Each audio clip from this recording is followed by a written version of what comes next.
TLB Radio. This. We are what you made us. Exactly. So what's the big deal? 5 or 6 people get killed, and you all freak out and put it on us, and we're just reflecting you back at yourself. Is the Tate LaBianca. Had you let us put on a defense, we could have explained to you why it happened. Radio program.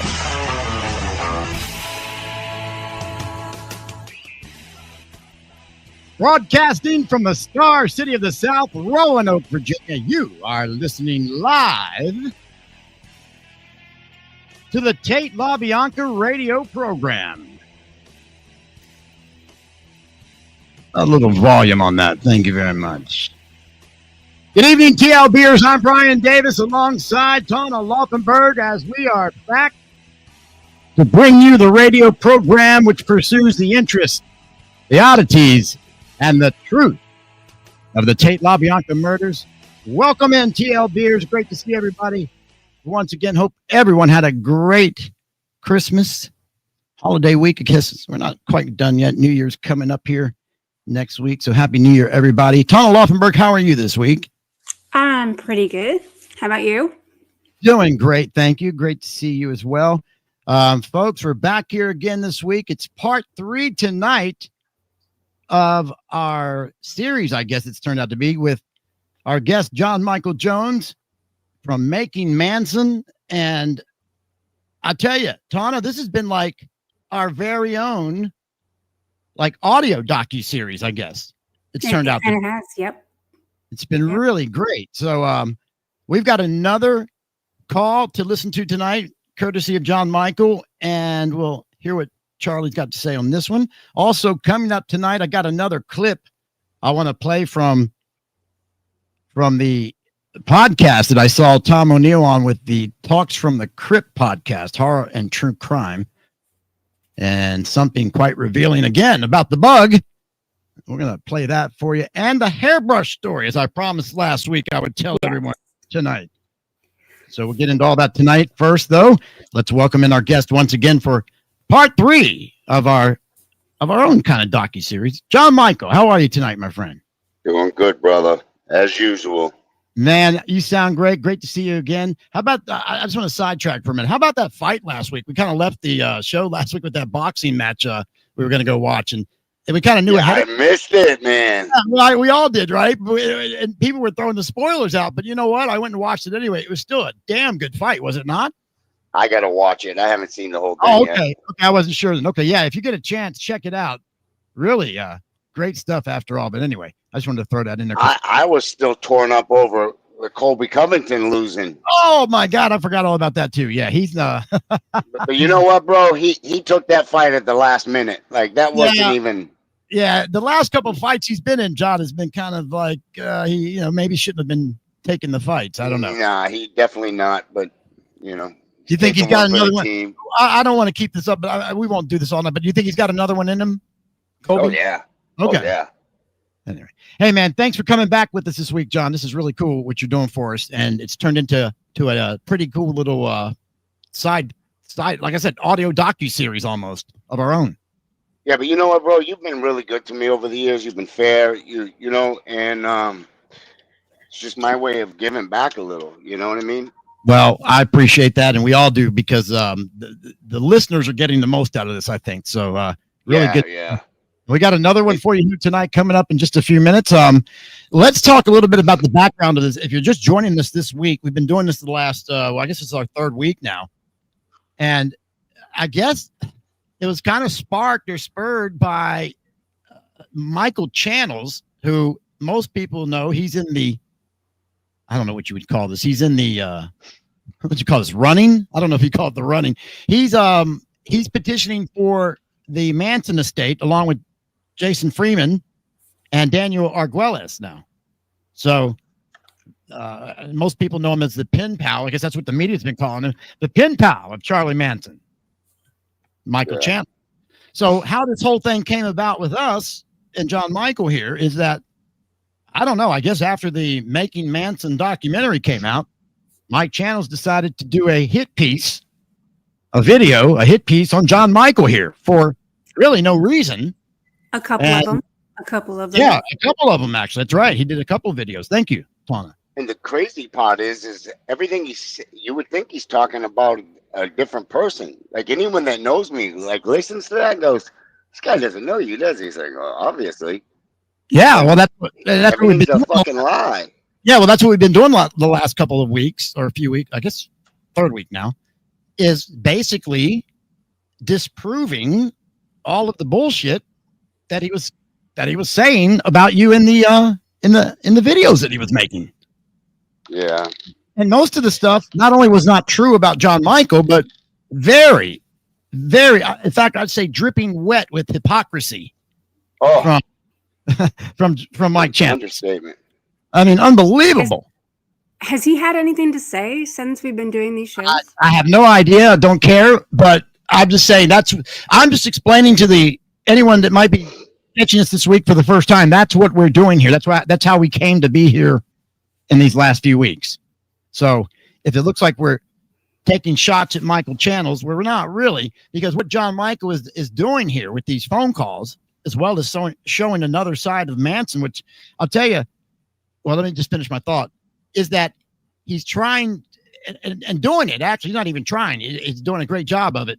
It's showing that at the end of the day, Manson wasn't all that close to Mike Channels, as Mike Channels tried to have one believe. So I think I think Charlie's been doing a good job of showing that the last couple of weeks. You know, these phone calls, aside from the clarification on the relationship with Mike Channels, they're very fascinating because, you know, we've all seen or heard Manson say in a lot of these interviews over the years, things like, "I'm a reflection of you," or "I'm the man in the mirror, pal," or friend. You know what I mean? He said that many times, right? But John, these calls have shown, or at least what I've been hearing anyway, the last few weeks, these calls have been showing a side of Manson where there's no reflecting anybody but himself. Right. I mean, you're hearing some raw feelings come out about some personal issues that, you know, obviously is what he's focusing on in the moment that he's talking to you in these phone calls. That, like, these are what's on his mind. Issues that we're talking about, like, well, in the first phone call, we heard the issues he had with Michael Channels. In fact, he was talking about the issues with Michael Channels, wouldn't take his phone calls. What's up with this shit? You know, and try to describe what the issue was to you so that you would maybe help with it.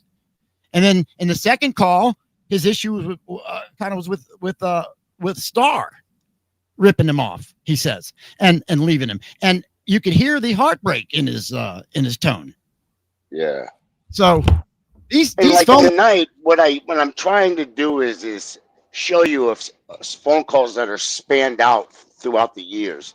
So you're hearing one from 2012 or 11, 2015, 2016. So it's not like, you know, you channels can just say, "Oh, he had a bad day," or we were arguing at that time. And like tonight's call, yeah, I picked this call specifically because it shows us in conversation, not even talking about channels. And if I remember the call correctly, and I could be off a little bit, but the gist of it is assholes get brought up and he refers to channels. So it shows like how it, you know, how somebody can, you know, twist things and make it out like channels can make it out like, "Oh, you know, Charlie and I were arguing at that time," but here you can clearly see Charlie refer to a headache or a pain in the ass or somebody pretending to be something they're not, and boom, he thinks of channels. Gotcha. So it's like, whoa. So it gives you a clear insight into what Charlie thought of channels. Yeah, and that these ones that they're not just one-off events that he's just in a bad mood. Exactly. Yeah. This is an ongoing throughout the years. Yeah. Thorn in my fucking side. A guy pretending to be something he's not. Yeah, that first phone call was from 2013. The second one was from 2016. Do you know what year this will be tonight? I think this one is 11 or 12, around there. Okay.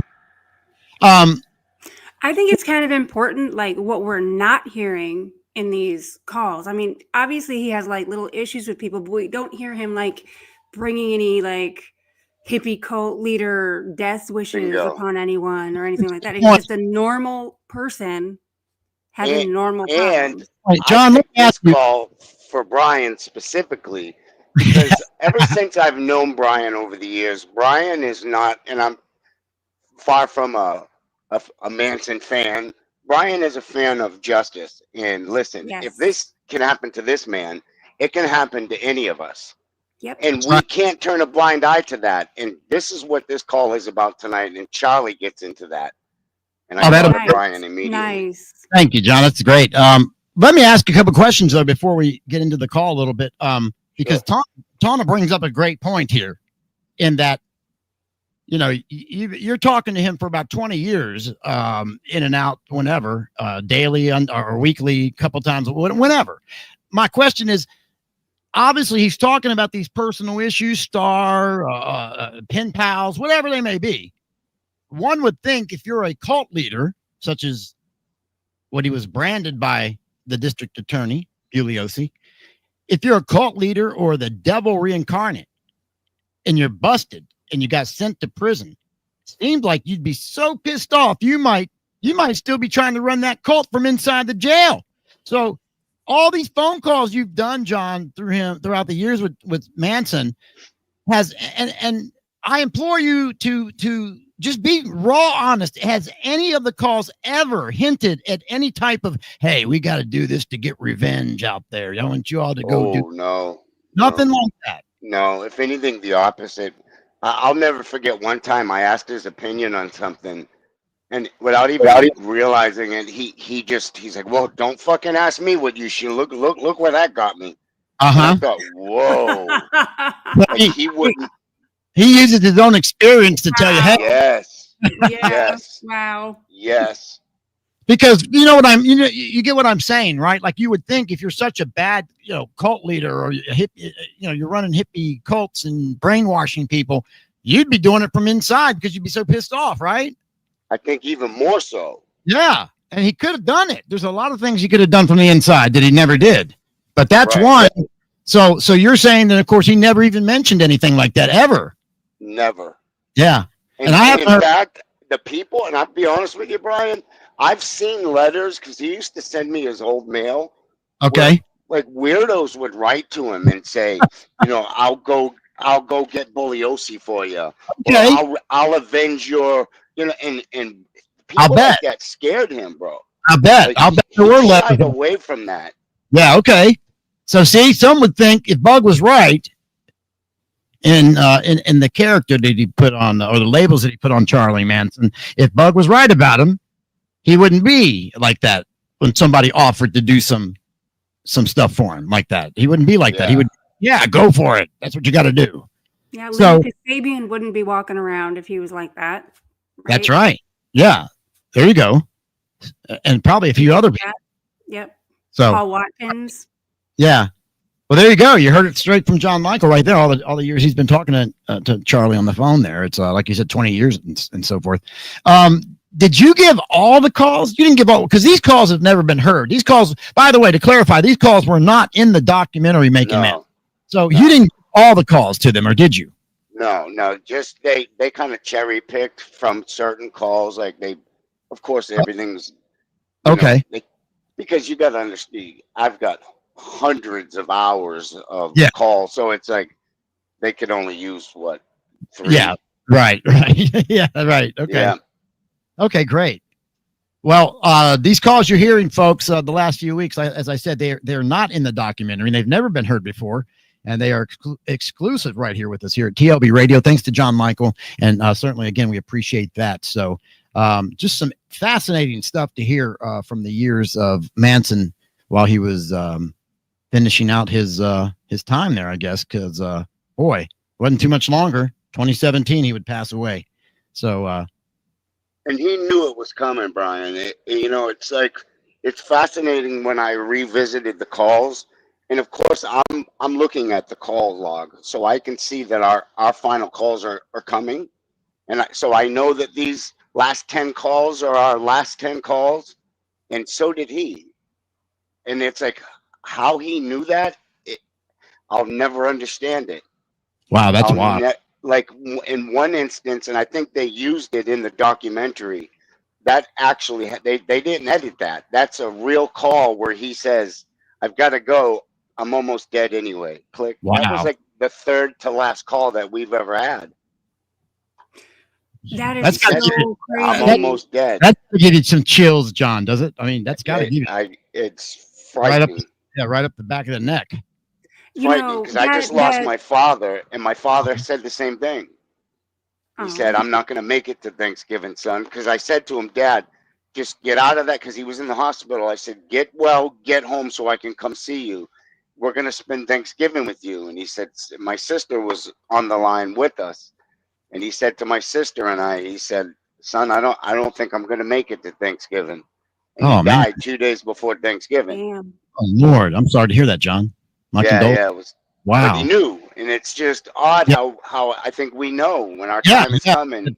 That is some oddness there that I can't explain. That's for sure. Well, Wow. the last time I talked to him was in July, and by July, before he died, he sounded so weak and so bad. And the last call, didn't he? He sounded so tired. Yeah, and even the last call, he actually cut it a little short, and he, just like what you just said, he's like, "I got to go now," and it's really yeah. But they also had him on a lot of painkillers, because he was in a lot of pain. Well, that's a good thing then, but it made him without a like doubt, him. without a doubt. Wow. But he was also suffering the early stages of dementia too, Yeah. so a lot of it was confusion. He was confused a lot. Yeah, and his hearing wasn't all that great, and all that. That's not on. People. He also was suffering COPD, emphysema. Yeah. I mean, you name it, man. The guy was going through a lot of pain. Yeah. Wow. Well, couldn't some of that be from being inside in a cell for so long too? Some of those ailments, right? Oh, and the garbage they were fed them. Yeah. Yeah. I never knew this until 10 years into knowing him, that he actually slept on a slab of concrete, and they gave them a 1-inch foam, if you want to call it a mattress, but they gave him a 1-inch slab of foam. So, I mean, this man slept on concrete for 50 years. It's just damn. God damn. Yeah, that'll hurt for sure. Yeah. Never complained once, though. Yeah, right. Or like you said, even sent, people out to get even. That's the amazing part. Never. That's wild. I'm not sure. Matter of fact, in one of the calls that I chose to play, I don't know if it's this week's or next week's, but he says that he talks about, look, I'm not looking to do anything to put my ass back on death row, because I know that's great. Yeah. He talks about that. That's cool then. All right. Well, are you ready? You want to get to this now then? Let's go. Okay, well, cool. or did you want to do the airbrush story first? Oh, we'll do. Well, no, we can do that after. Okay. Yeah, we can do that after. Let's go ahead and do the call here. I'm anxious to hear this now. I'm all set. Okay, so this is Charles or Manson and John Michael here, and again, this is from.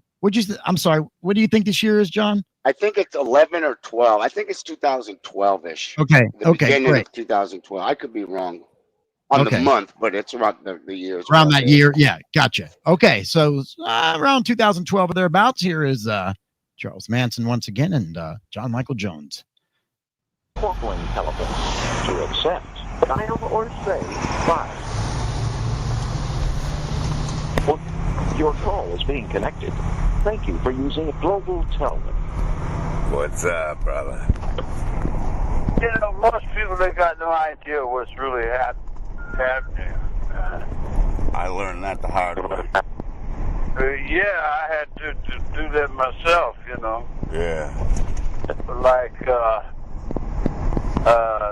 Nobody's going to warn you about nothing. Nope.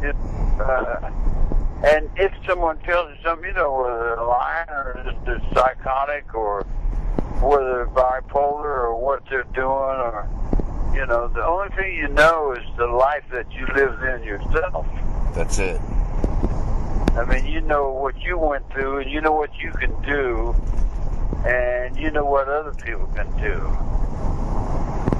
And it's like you think one way and You think that's the way it is, and you form your whole life according to what someone else is doing and the opinions and ideas of someone else to find out that there's no one else really there.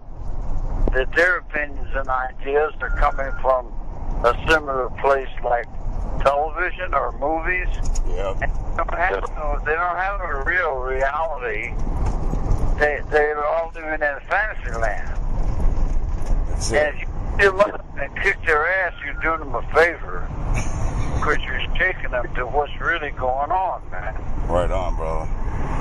And a lot of people will agitate you and fuck with you until you do set them on track.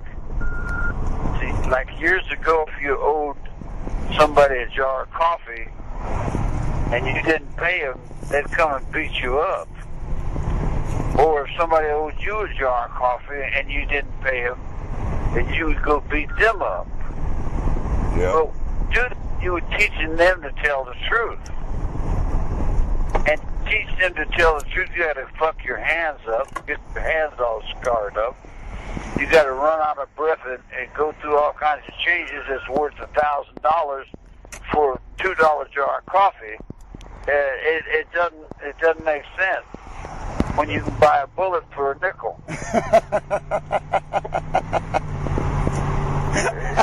See it? Yeah. And that's what's happening, see? Everybody thinks they're getting away with stuff. They're not getting away with it. The people just can't get to them right. That's right. And Channels thinks she's getting away with something, but she's making all that money. Sorry about that stupid motorcycle.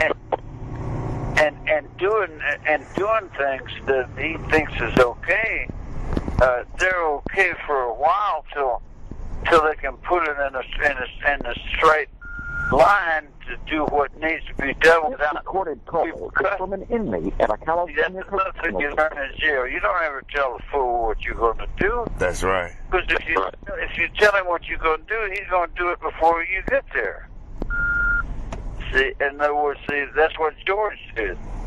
George did the best he could do. He ran over, told the doctors that I was trying to commit suicide. What? They had to go to Turkey. They had to get doctors or bring doctors from other countries to lock me up in the nut ward because everybody that was locking me in the nut ward in Vacaville got murdered. There's 52 dead doctors in the parking lot for a deck of cards.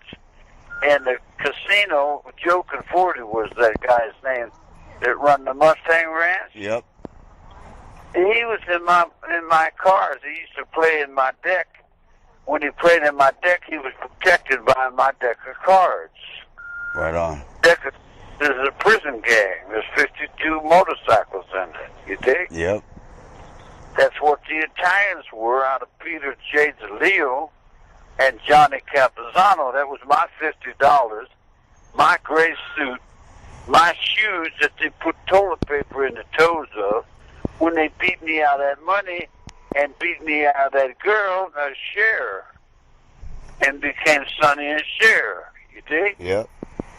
They got me good because I didn't know. I was a stupid hillbilly that was fucking it going one way and sucking on their dick going the other. Yep. And I didn't know. I didn't see it because I didn't know they were working Negroes out of Black Monk. Fuck, man. Hail Mary. You dig? Yeah, right on. That was the Pope. So that's why Vincent Bugliosi gave up his seat.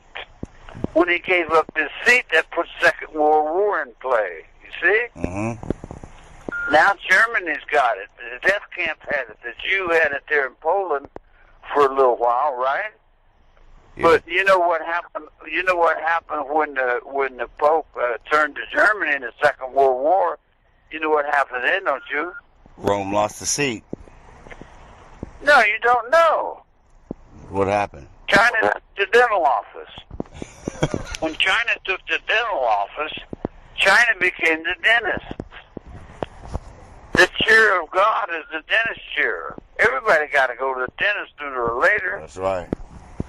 Well, the Brotherhood hangs around the dentist office waiting for all them guys to come that got a bullet coming for their head. Like John F. Kennedy when he sold out, Yep. and his brother when he started giving up votes for our pussy. Well, our little Persians had to pay the price so he could be elected in as president. They get away with that shit for a while, but the Holy Spirit, nobody gets away with nothing. That's right. But God don't make mistakes. There's no top. You can always go higher than the top, and you can always go below the bottom. So there's no top or bottom. So who are you? That's right. You see? And I know whose motorcycle. I know whose motorcycle you got. That's my wheelchair. They stole it yesterday. They said the man got your chair. I said, "Where's my chair?" And he said, "The man got your chair and left me 2 black chairs." You know who that is, don't you? No. Jomo Cuneta. The Mau Mau, baby. Mau Mau, my Mau Mau. Remember that? Yeah. Yeah, he killed all those Englishmen. Remember when the Brits went over there and raised them out of the jungle? Yeah. And locked him up? They put him in prison. He come out of prison. They made him the leader of that Kenya and gave him all his diamond mines and his gold back and apologized because they could see that with that dude they wasn't going to get away with nothing because he had a ship in the Navy and that ship in the Navy didn't have no holes in the boat. If you got no holes in your boat and your boat's floating, man, you're on top of it. And all them kamikazes and zeros and old sailors and things that are down at the bottom are in another configuration in the crypts in another graveyard or in an Oldsmobile 88 where nobody leaves 1950. They live in 1950. They're not going to go out of 50. Their clothes are all 1950. Their radios and music is 1950. The bars and the movies are 1950. You see? Yeah. They live in Topanga Canyon. You know, they was before television, man. Yeah. They're not going to watch TV. It's fucking television. They don't need a TV. They got fucking mountains and millions of dollars, man. They don't need no oil. They don't give a fuck. They don't get no electricity either. They still live with them big old broadswords and horses and shit. You see them on the movies. They make movies all the time, man. Yeah. Crazy motherfuckers. They ain't gonna grow up. We're still babies on the floor, man. You want to hear the last configuration? Yeah. This is for Vincent Buglios' habitat. I'm going to put this on a tombstone. You ready? Yeah. You cannot when you got rights. If I got rights, you got rights. Recorded call is from an inmate at a California correctional. But I can't shoot you if I got rights. I'm bound by the rights I got, right? That's right. But beautiful Vincent Bugliosi took my rights. So, but with no rights, you can. If I don't have any rights, I can shoot anybody I want. Because I don't have to give nobody no rights. Nobody gave me rights. A king got to live by his own rule. If I say you can't steal my dog, I can't steal yours either. Because if I say you can't do this and I do it, then I have convicted my own self. Is that real or not? Hell yeah. But if you're the body,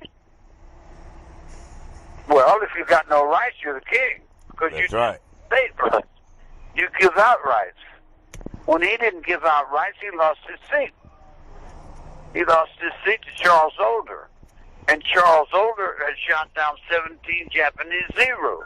Yep. At $50,000 a kill. That's a lot of money. Which showed me that China was paying for the Second World War.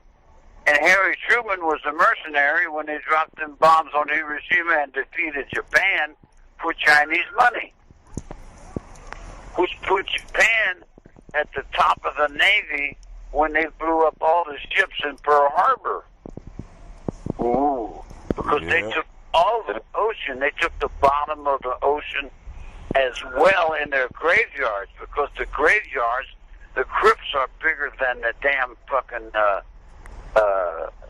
cages. There's more people in the grave than there are walking around in Wall Street. Yep. The body controls the mind just as much as the mind protects the body. Take the protection from the mind, and the body is subject to the will of no rights. The body is subject to the will of no rights.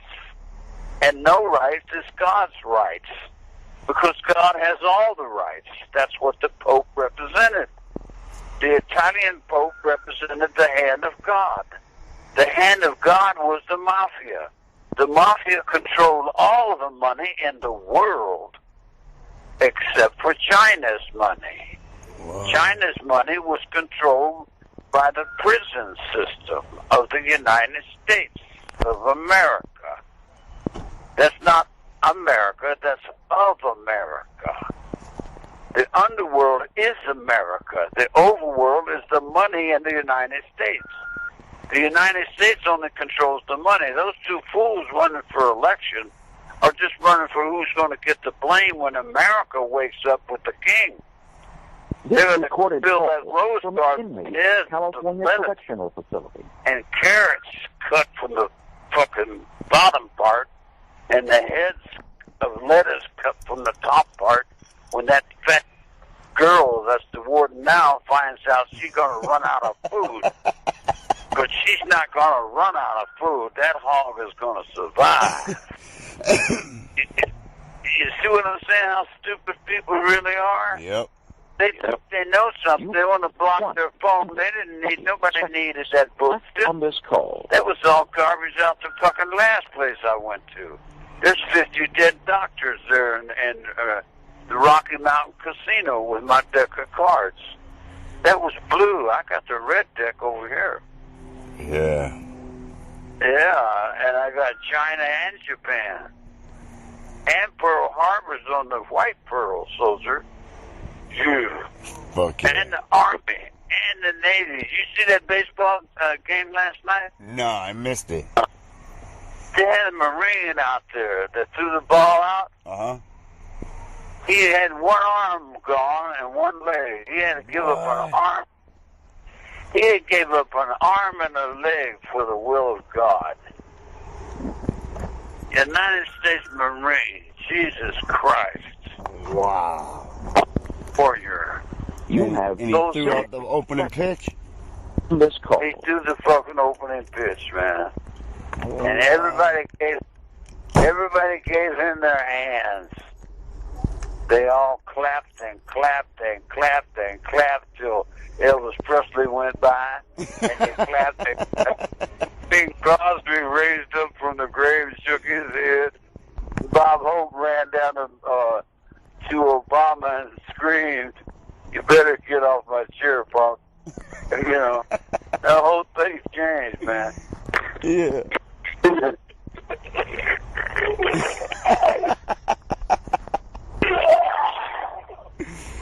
You alright? No, perfect. You scared the hell out of me. I thought you were choking. That was a motorcycle, man. You're nuts. Must be your other motorcycle, man. You crazy, You got man. two of them. How many motorcycles? Fuck. Fuck. 3:49 I believe that- p.m. Same fucking day. October 26th. Yeah, bro. 2012. Yeah, I believe that. Come on, man. Call back. What a fucking sense of humor. And you know what? See, a lot of people think he's in a fucking 6x6 cell for the last 50 years. And you listen, I get it. A lot of people say, what the fuck was he talking about? A lot of that shit I understood because of what he was going through at that time. Mm-hmm. Like he briefly mentioned channels, right? Pretending to be something he's not. And it's just like, here's a guy that's going through everyday problems just like we all are. Yeah, right? yeah, that's what But- I noticed. Yes, yeah. But when he talked about Vincent Bugliosi taking his rights, you know, a lot of that, I just let him vent. Well, let me say this, John. That's what stands out to me the most is that we're talking, like you said, somewhere around 20. What'd you say it was 2013 or something? 2012. Yeah. So we're talking decades later. And I've always said this. Manson has owned up to everything he's ever done. And the only thing he ever complains about, ever, there's one thing. It's what the bug did to him in that trial. That's it. That's the only thing that's eating at him. Yeah. Ever. And he's never let it go. Every interview he ever gave, he goes right back to give me my rights. Give me my That's rights. And it's fascinating. Well, it's telling to me. It's telling to me that he's also doing it in his personal phone calls. Yep. Like that's not just for show.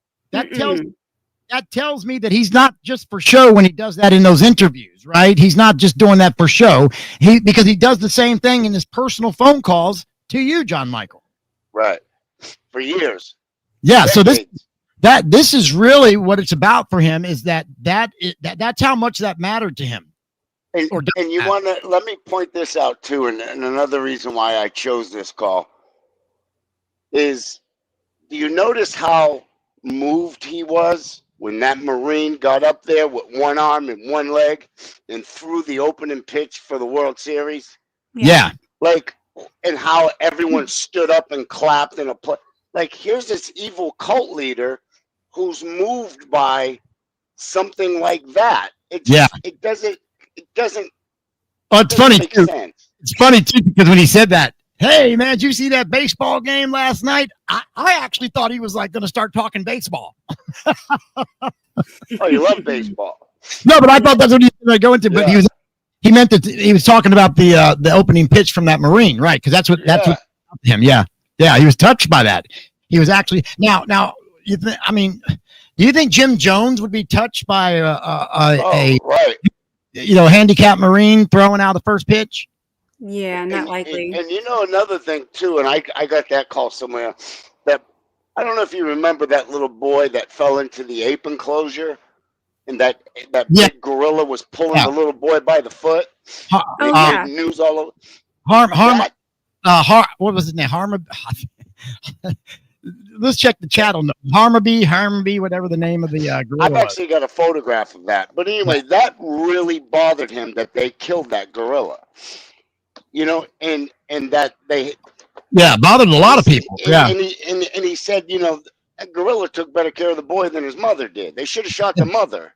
But it bothered him for weeks that they ended up killing that gorilla. Yeah. When the gorilla was only caring for the kid. Yeah. Yeah. You know, but that just goes to show you, like, there was a soft, sentimental side to him. And it came out more at the end of his life. Towards the end of his life, he allowed me in to see that. Like in our next phone call, he admits to me, like, that he gets jealous when I communicate and talk to other inmates.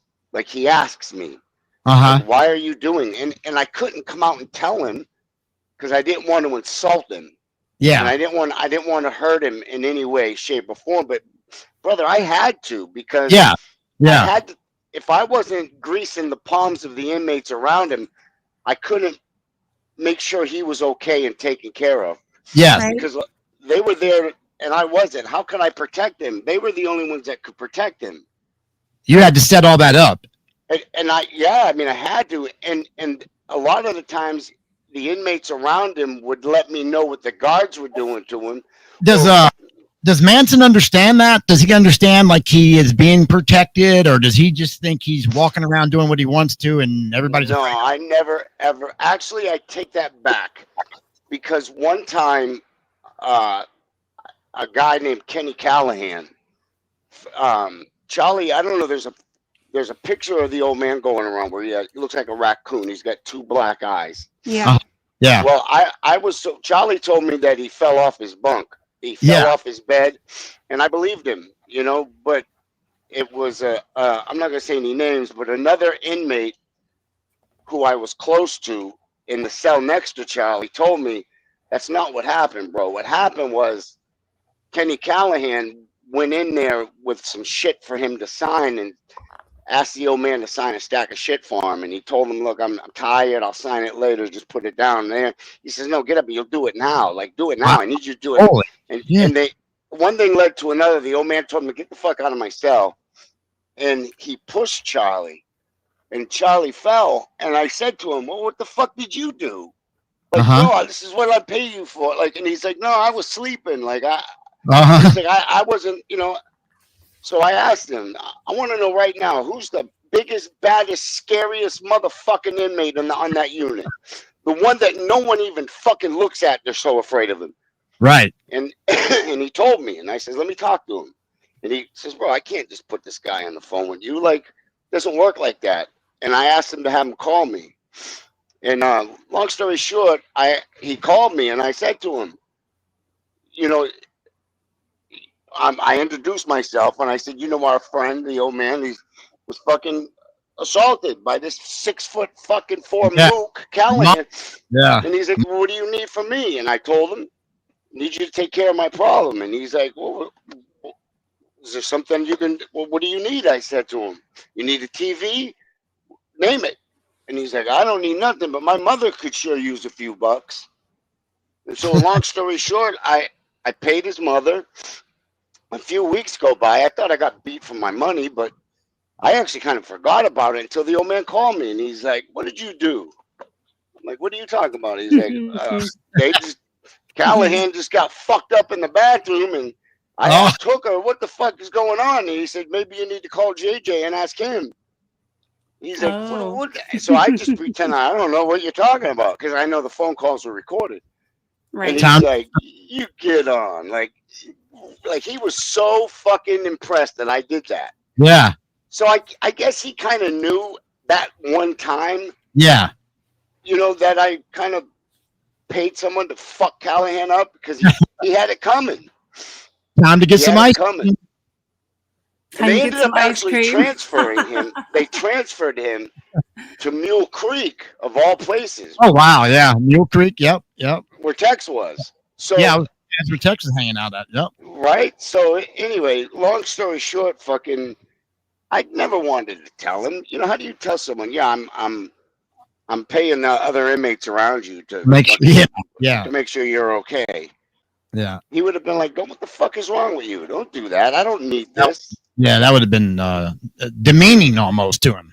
And it wasn't even like a plan. You know what I mean? It wasn't like, don't get me wrong, because to get to the old man, anyone that's ever written to Charlie will know. Inmates around, because Charlie can't barely read. Charlie has certain inmates. They read to him, right? They read his mail for him, to him. And books, right? Don't they read like books and stuff to him as well? And shit like, you know, a lot of times they'll go through the mail with him. He gets that much mail, bro. It's like, yeah. So, you know, the inmates are like vultures. Like, they are, man. Because the old man was a money train to them. Yeah, sure. Yep. And they try to con you. Oh, I can imagine. Yeah, but especially Callahan, he was brutal.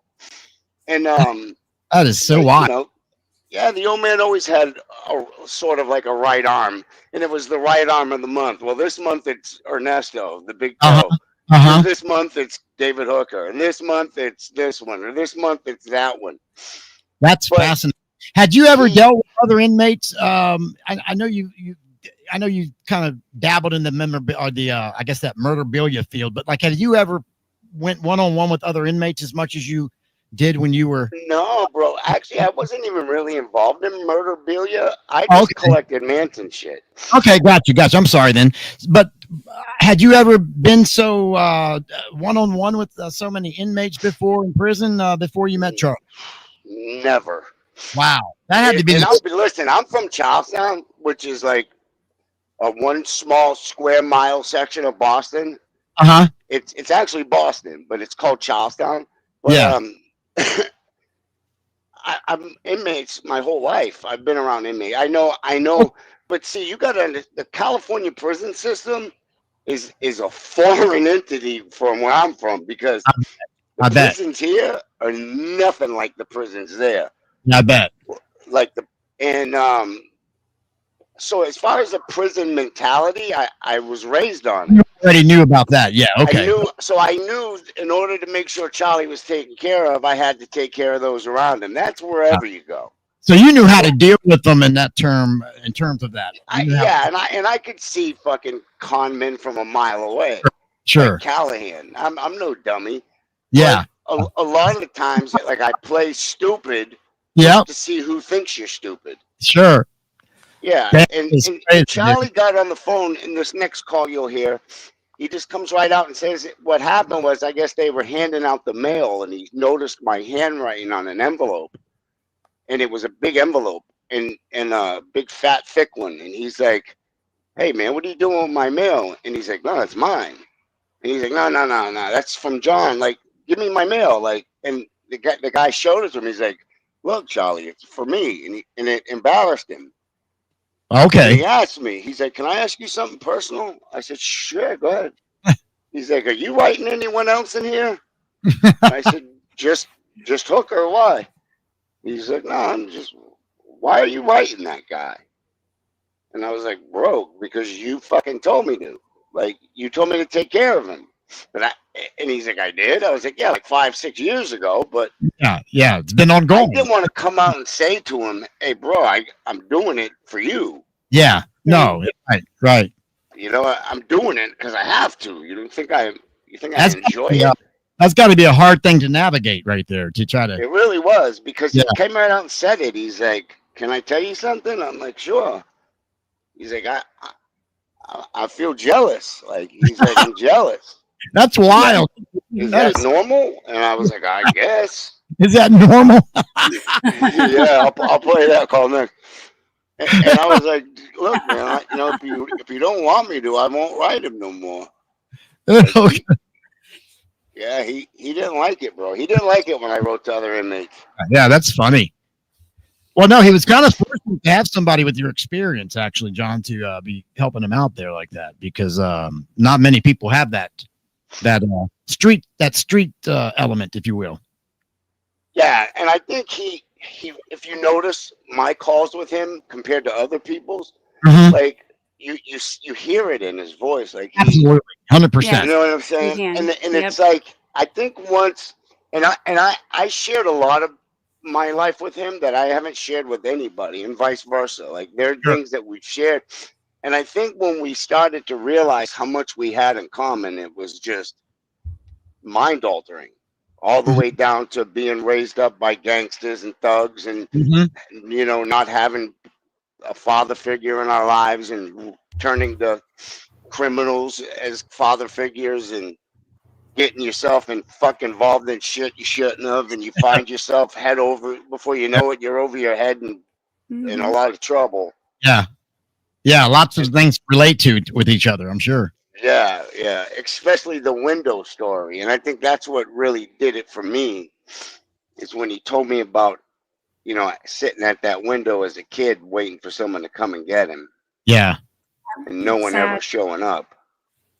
That's when I realized, like, this had suddenly became something that I had not planned on. I was going to say, you didn't have one on your bingo card, so to speak. Yeah, just put it lightly. Like you guys now, I think over time I started to see a human being, like you know, you got to understand, I went into this expecting some hippie cult leader, you know? Yeah, sure. And over time I slowly felt stupid, bro. Like, how did I ever believe this shit? Oh gosh, everybody, I think, once they realize the reality of it, and the ridiculousness of the official narrative, I think they're the same way. How did I ever buy into that? You know? Yeah, because, you know, in our day, if it was on the news and it was in the paper, it was that's real. Yeah. It's true. Wrong. Yeah, that's word. That's right. That's word. Yeah. We trusted the authorities, right? Oh, yeah. Walter Cronkite. That's the way it was. That's changed now. If you notice, podcasters have more pull than the major news do. Dude, I'll tell you, I love what Elon's doing out there at the old X.com. He tells you every day on X, he says this: you are the media now. You are the media. True. And it's the way it should be. I don't even watch the mainstream media anymore at all. None of that. I don't care. And like you know what, Brian? That's another reason why I think it's important that this side of him gets shown. Like people see the real, the true, the vulnerable side to him. Like the human, like this guy was. Listen, if he was Tex Watson, and I'm being honest, right? Yeah. If he was Tex, the guy that did the killing, and right. and I'm being where I'm from, I'm just where I was raised. You kill a woman, you are scum. Yeah. You hurt a fucking pregnant woman. Oh, Lord. You're done. You're done. You better be in protective custody. Yeah. You know, they'll kill you in prison for that shit. They even get you in prison for that. Yeah, But see, they kept Tex safe because see, I think that's another reason why Tex was so quick to put it all on Charlie, and it is because he knew. Look, even back in those days, you go to prison for that shit, you're done. Yeah. And I think the old man especially Charlie, because he was raised in the penitentiaries. Tex wasn't. Yeah. I think also Tex watching that trial back in Texas for a year, he saw that's what the bug was going with. He was saying, you know, if you look at the in his own attorney too. Yeah, but if you look at the bug's argument in the first trial, it was, hey, Manson made these girls do this. Manson controlled these girls. So that's why Tex said, okay, if that's what the prosecutor's going with, that's what I'm going with. Yeah, Manson made me do it. Yep. And so only thing is Bug kind of flipped the script on him, though, when his trial came, because I guess Tex was kind of waiting for Bug to do the old Manson made you do it, didn't he, Tex? And then instead he got the old, you did it on your own, Tex. Yep. And Tex sat there and said, I don't remember bringing the rope. You know what I mean? He was trying to do that fake crazy shit, that insanity. Right. And you know what? From what I was told, he was on a 3-day bender the night of the killings. Like, so is there a possibility that he doesn't remember all the specifics? Sure. I believe that.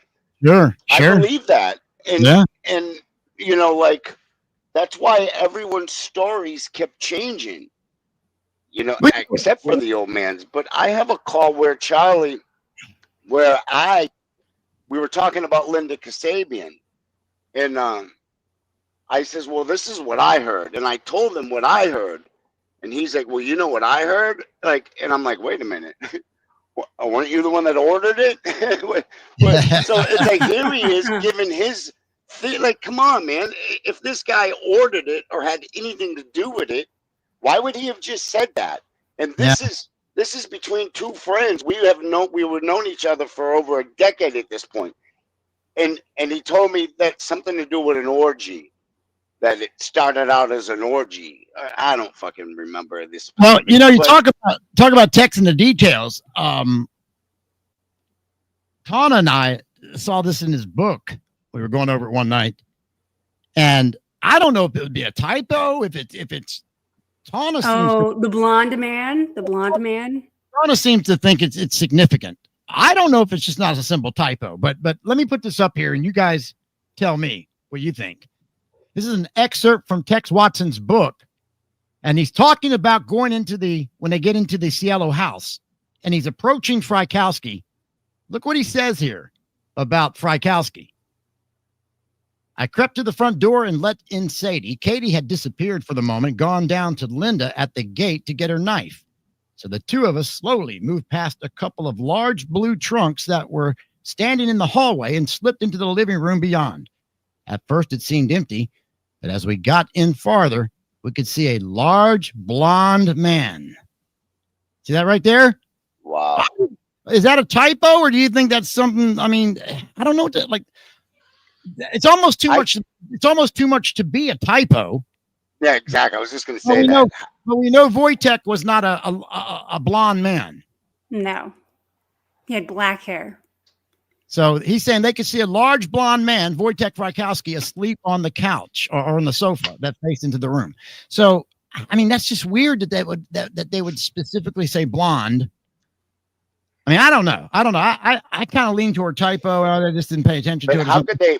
I could see if they misspelled it, but yeah, right. So that's not even a typo. Right. I see what you're saying. Yes. Yeah. Right. I don't know, man. Tawna thinks it's kind of significant, but I don't know. Significant that it's all just bullshit. Exactly. That's a good call there. Acapella says maybe he was hallucinating that Melcher was there. That's funny. Yeah, I don't know, man. It's kind of wild, though. But stuff like details we're talking about, you mentioned a minute ago, could text have forgotten some things. I don't know, because then, and of course, he's got help writing this book. So maybe the author is, maybe the chaplain is screwing up here. I don't know. Interesting, though. Well, the thing about Linda Kasabian is they said that, like, in trial, she admitted that she never had a conversation with Charlie about anything. Well, they had that. They never had a conversation, like a private conversation at all, ever. Yeah, probably not private, but they had that one conversation. You mean in the cave? Can I stay at the ranch? Can I fuck you? Can I stay at the ranch? Can I fuck you? Yes. At least that little bit of a conversation. Yes, that conversation. Charlie said something as I was listening to the calls earlier, trying to pick one for tonight. He and I missed this in the first time, but he said that he was kind of reliving that night, and he said he was talking about how he always gets it's all been put on me. Like, why didn't I? Like, did I know, and could I have stopped him? Yeah, maybe. But I wasn't the only one that knew. Why is it? I'm not? Whatever they want me to do, call the police? Where I'm from, you don't do that. No, I you try don't to stand in the way, And I thought, wow, I never thought of that. Like, I wasn't the only one that knew what they were going to do that night. Oh, so yeah. Why is it on me to call the police? Why is it on me to stop him? Yeah, so I mean, like, I think that too. I think a lot of people probably at that point knew. Even if I knew. Yeah.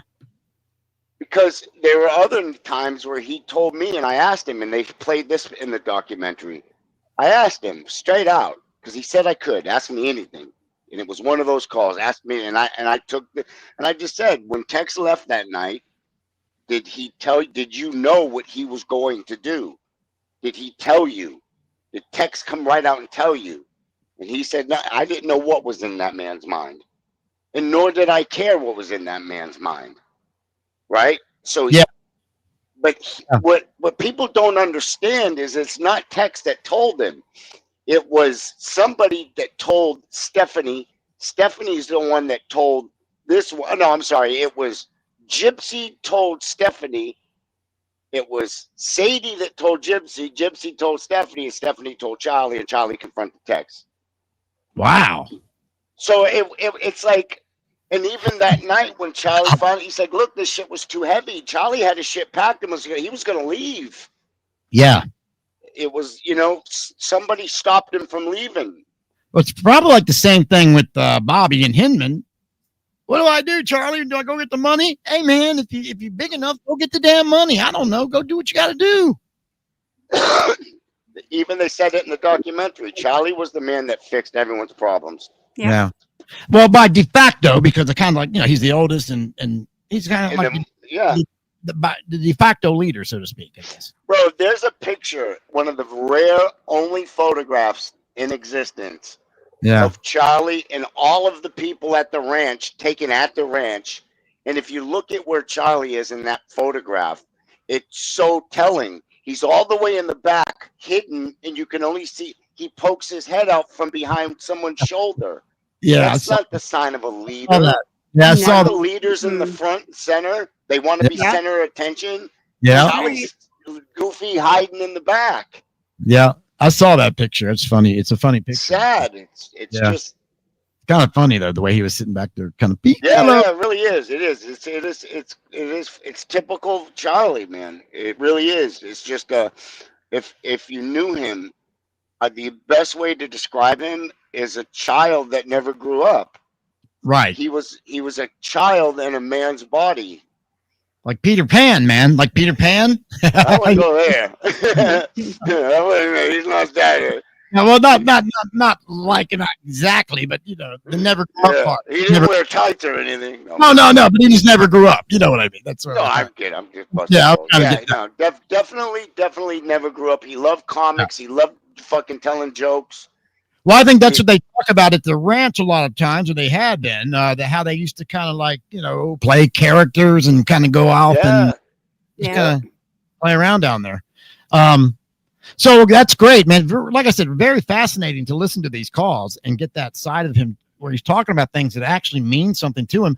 And just like he's talking about Star or, you know, whatever Mike Channels is trying to get away with, but he's not going to get away with. He also talks about the injustice of what the bug did to him. That's never been forgotten, and it's never left his thought. And he always brings it out, I guess, not only to the mass media or the mainstream media, but also to his personal friends, John. I mean, I imagine that's not the first time. He's probably talked about that so many times through the years. Oh, my God, bro.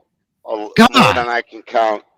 Like in the last call that I listened to tonight, he was real depressed, and I could tell he was so depressed, and he was really down. And I said to him, I go, but you know what, Charlie? You're the fucking last one standing. You fucking outlived them all, and that perked him up. You'll hear it next week. He just perked him right up. He said, you know what? You're right. You're right. I am the last one standing. I'm like, that's right, brother. He said that one thing in the final words. He said, what do you think they're going to do when I'm gone? All right. He knew. You know what? He knew. But listen, from what I was told, the minute he died, they disbanded PHU. Like, and I can only imagine, like, the inmates that lived with him and depended on him. I bet. Inmates that didn't have fan, because Charlie took care of a lot of people in there, bro. And I mean that. I can't tell you how many TVs I bought him. Like, Charlie, I just bought you a TV. Like, I gave it to David. It's like, oh, what the fuck? He just gave shit away like it was nothing. That's kind of what liked it. He gave it to you. It's kind of what he was always known for back in the day. Just give shit away. Yeah. That's been like shit away and then fucking say, I don't even know why I did that. I really like that. but he liked it. It's like, well, fuck, man. That's great then. So we got another next week, John. We're on again for next week. Absolutely, brother. Nice. Awesome. I'm not kidding. Because see, you'll see at the end when I'm laying it out. So like, there's a good 10-year span of him complaining about channels, right? So it's an ongoing thorn in my side. And like tonight, he just briefly brought up channels because he was talking about people pretending to be something they're not. Yeah. Oh, like Channels, for it. Like he just Channels' name, because that's Channels always been that guy. He goes on this fucking show of his, and he pretends to be this close personal friend to Manson, when in all reality, he wasn't. He was far from it. And I think what really got to him with this documentary I agreed to do is that they portrayed me to be Manson's best friend, which I never claimed to be. That's childish nonsense. Yeah. Right? But the fact that Manson was telling me he loved me and I tell him I loved him, and it showed a vulnerable that this guy's, he's trying to be me in Channel's mind. Yes. This guy's taking my sunshine. Yeah. That's the only thing I can think of. The only reason. Yeah, when you go back and watch that video that he made, it sounds like that's what it sounds like a jealous girlfriend. It's bizarre. Very bizarre. Very bizarre. Yes, it is. You know, I remember the only time, and I've never had a crossword. I think I threatened Channels once, and I left it on a voicemail. I don't even think it was like face to face.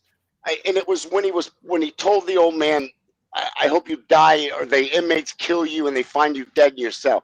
During that period, I think that's the only time he did something. I forget. I just threatened him.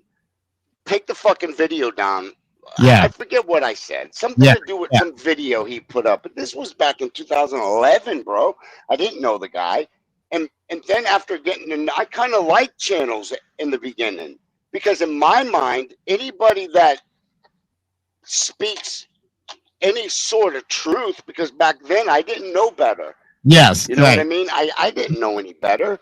Right. So it wasn't until the old man started saying, "Hey, look, this guy's a piece of shit." Like, whoa, wait a minute. So then I started going back and watching, seeing what a liar he is. Everything out of his mouth was a lie. Yeah. Sort of like, I don't want to compare him to Nick, but because Nick's nothing like that, but not that bad. Right. But, you know, just people that you think have his best interest at heart, and then you later find out that they have their own interest at heart. It's a whole self agenda. Yep. It's a whole self agenda, and you feel kind of dumb because you fell for it. Yeah. Yep. Well, it's just because, you know, you don't think like that. Normal people don't think like that. So you don't expect other people to be like that because you're not like that. So yeah, it's easy to fall for something like that if you're not like that. So I can understand. I certainly can understand. I got asked that question 100 times. People say to me, "How did you go all these years without ever putting a single phone call on YouTube?" Or it's like, why the fuck would I? Yeah. Like, Right. Like, I'm not in this shit for attention. I don't need followers. Isn't that what got him in trouble? I learned from him. I don't need fucking followers. I know. I don't need people watching me. Like, to me, I don't know. It's bizarre. It's uncomfortable. I think so too. I think Mike Channels has this need to make Charlie be the bad guy that he's supposed to be. Like, he thinks he's guilty, and he needs Manson to be evil. You think he likes that evil persona? Yeah. And I think he loves the attention. Yeah. I think for me, this is just my theory, is that in his own life, he feels insignificant. I don't know. Maybe his wife sleeps in a separate room and he sleeps on the couch. I don't know. That to me, he seems like that kind of guy. Maybe she sleeps in that coffin or something. I don't know. And he doesn't get the attention in his own life, so he has to put on this persona, like that guy that did that interview. Can you imagine? Can you imagine though, of all the personas to pick from in the creativity of personas, right? Of all the personas to pick from, you picked to be a creepy bastard. Yeah. But it gets him attention. Did it still have it? Come on, though, dude. Think of all the ways to get attention. You pick the creepy bastard. There's a lot of ways. For someone like him, look at him. Well, you got a point. Okay. I mean, look at him. That's a weird way to pick the creepy bastard path, I guess. No, I hear you. You don't have. It's like you're not doing the old man any justice at all. No. But then again, we're talking about a man who's trying to steal the remains of another man who's now going after. I mean, what fucking. You got to be a real scum of the earth to pull this shit that he's doing. You really do. Whether you like Jason Freeman or not, whether you like, you can't deny the fact that he's Manson's grandson. He's already proven that. So it's like, what are you doing? Like, what do you think you really think you're going to get? So now you lost the fight for the remains. So now he's going after the estate. And he knows he's not going to get it, but he's still trying to keep it in there and tie everything up. Holding on to that 5 minutes of fucking attention. Yep. I think you're right. Absolutely. Yeah. Absolutely. And he saw me getting a little attention, and he's going to try to fucking destroy that. He's going to try to take it all away. I think we've done a great job disproving everything he's tried to do so far. And not only that, we're getting much more out of it in these phone calls because a lot more. Right, exactly. We're seeing so much. We're getting to hear so much more in these phone calls. So it's a win-win here for exactly. And sometimes that would be his goal. Sometimes these little things, there'll be a little thing that he says that you don't even really realize the importance, but it ties back to something that's in a transcript or a report. Oh yeah. That really makes a difference. So like a lot of the shit he said tonight, I guarantee you, most people like he's talking gibberish, but I knew exactly what he was talking about. Oh, he went deep. He went deep dive, man. He went deep, like undercover deep diving, like way down deep, like the deep depths, like Titanic deep. He went deep. It's always the Chinese money. Chinese money too, isn't it? Like even today, it's Biden and the Chinese money. It's always the Chinese money. What the hell? And you know what? That was, look, he predicted it. Do you know that I got a phone call of him in the 80s? Not a phone call, a tape where he played music into a cassette tape, and he predicted the fall and the war in the Middle East before it even happened. And look at him talking of, look at who runs the fucking world today. China. Where's all the money? China. This is crazy. He knew that back then. Yeah. Yeah, China. This guy's uneducated. I don't know where he learns that stuff either. Yeah. You know what I mean? That's some deep stuff to be learning. I don't know, man. It's crazy. I think there's a lot more, and like Tawna just said, it's when you go back and revisit. Like I can't tell you how many calls I revisited and go, oh fuck, I missed that the first time around, and it ties into something. Because you've probably learned. Yeah, you've probably learned a lot more now than you did when you were first talking to him, right? Oh like, yeah, you know a lot more without about a the doubt. case and yeah. I wish I could, if I could just have one more call with him, man. There's so many questions I have. So many. Interesting. You know, that brings up a question we were talking about the other night, Tawna. Oh, yeah. Who would we talk to? Yeah. So let me throw this out here real quick since we're just kind of like transitioning here into the next segment maybe. But if there's one person in this case that you could talk to, like question, who would it be? Even if they passed away, dead or alive, who would they be? I mean, for me, Tex Watson. Yeah, I was going to say, and provided they had to tell the truth. Tex. Yeah, that was my Tex pick. has all the answers. That was my pick, John. Yeah, that was my pick. Like Stephen Parent's brother, when he in the documentary, he said, "Is Tex still alive?" And they he didn't even know Tex was still alive, and they were like, "Yeah," and he's like, "I would love to ask him. Like I think he owes this to us, and he does." Tex, if you want fucking parole and you want forgiveness, you have to come forward, bro. And you why won't Tex tell the fucking truth? Yeah, I don't know. I mean, it could be a number of reasons. I mean, because he wants parole. That's the only reason. Yeah, I think he believes he's going to get out someday. He really has hope for that. Yeah. Yeah, I believe that too. All of them do, I think. Whoever's still in there. Especially since it boils down to this, right, bro? If you and I are hanging out one night and you say, you know what, JJ, I'm gonna leave here tonight and I'm gonna go home and I think I'm gonna beat the fuck out of my neighbor. And I go, wow, really? Yeah, fuck him. I'm gonna kick his fucking ass. I'm tired of this motherfucker. I go, oh fuck. Well, good luck. And I go home and you go and kill your fucking neighbor. Does that make it my fault because I didn't call the police and try to stop you? Absolutely not. But guess what? I know that happened, and I know where we were sitting. I know what you were wearing the night you told me you were going to do it. I know exactly what. And Tex can never come right out and say, yes, Charlie, you did. You pulled me out behind the bar, and you looked me right in the fucking face. You were wearing those fucking goddamn brown pants and the blue shirt on this night and said, go kill these people. Like, nobody but Tex Watson ever heard Manson order these killings. That's right. That's a Why great. Why is that? Yep, we say that all the time. Tawna and I say that all the time. That's a big point to us. You would think, for God's sake, the people, if you were involved in a conspiracy, if you were telling people to go kill somebody, you would think the people that you told to go kill would be the ones to say, yeah, he told me to go kill. But that's not what's happened here in this case. None of the killers except Tex say that Manson told him to go kill anybody. Oh, you know what? That brings me to, Brian, you just reminded me of something. And I think it's the call next week. Charlie says that Linda testified. Now, Tawna might know more about this. I don't know if Charlie's just being a jokester, but he said, you want to hear something crazy? My take on Kasabian's testimony? I said, sure.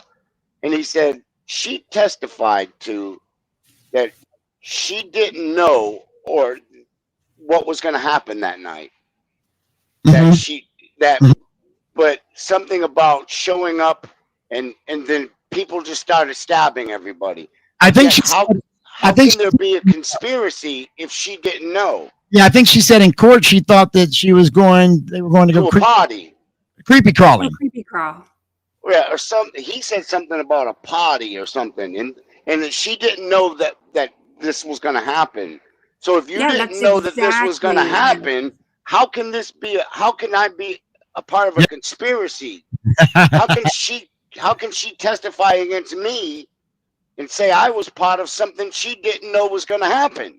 Yeah. She says she thought that she was going there to steal things. Yeah. Yeah, they all say they didn't even know where they were going until about halfway to Cielo is when Tex told them. She also says that she goes around the back of the house and all the windows are closed, but yet the cop photos in the morning show all the windows are open. So there's a lot of weird stuff going on here, man. Yeah, she's a big old liar. Yeah. Yep. Big liar. Yeah, there's a lot. It sums up with her for sure. If you look at the way just look at the dramatic difference in her appearance when she got to California. We might have that actually. Let's look at that for a minute. Look at the dramatic appearance difference in Linda Kasabian. Like the difference when she got to California as opposed to here. I'm going to load them up right now. And that's another thing he said. And I said to him, "Is it true that you barely knew her, Charlie?" He's like, "Man, she was there for what, a week and a half, maybe 2 weeks before." And I go, "What?" Because at the time I didn't know that she had only been at the ranch for a few weeks before. Yeah. He's like, "Do you think I'm going to fucking trust somebody I barely know, especially a broad I don't know for 2 weeks, to go out and kill for me? That I'm going to trust her to keep her fucking mouth shut?" Yeah. Yep. And it comes out in trial. She admits that. She got there July 4th, John. So